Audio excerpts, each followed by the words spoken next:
At the fourth Akhil Bharatiya Rajya Sabha Sammelan, Indian Home Minister Amit Shah emphasized that Hindi and regional languages are complementary, not competitive.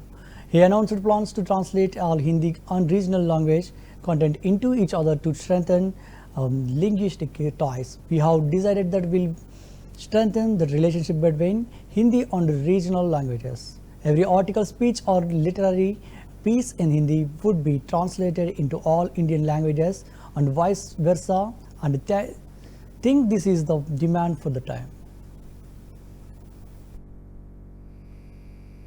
Hindi की ये यात्रा कई सारे 1000 साल पुरानी सिद्धों और नाथों की भाषा के रूप में जानी जाती थी।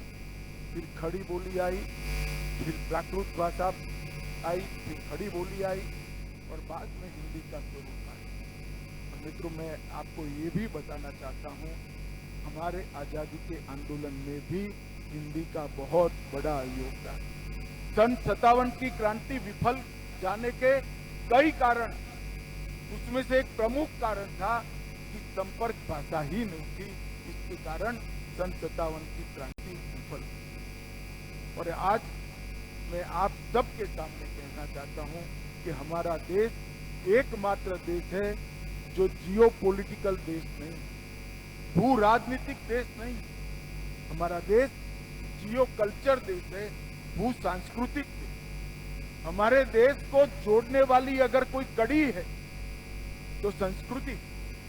आप नॉर्थ ईस्ट में चले जाइए, वहां पर भी मणिपुरी नृत्य के अंदर आपको कृष्ण मिलेगा। दक्कन में चले जाइए तो भी कृष्ण मिलेगा। गुजरात के रास में चले जाइए तो भी कृष्ण मिलेगा। हम संस्कृति से जुड़ा हुआ देश है, जियो कल्चर।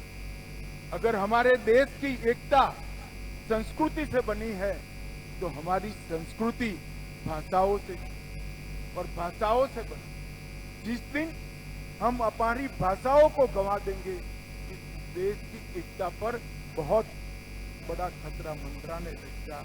इसीलिए ढेर सारे आजादी के हमारे संघर्ष के नेताओं ने हिंदी को न केवल राजभाषा बनाया, इसके उपयोग को बहुत महत्व भी दिया और उसका प्रचार प्रसार किया। और हिंदी के लिए काम करने वाले ढेर सारे लोग, चाहे नेताजी सुभाष चंद्र बोस हो, चाहे राजा जी हो, अंबेडकर जी हो, महात्मा गांधी, आचार्य कृपलानी, के.एम. मुंशी, डॉक्टर आयंगर, ये कोई हिंदी भाषी नहीं।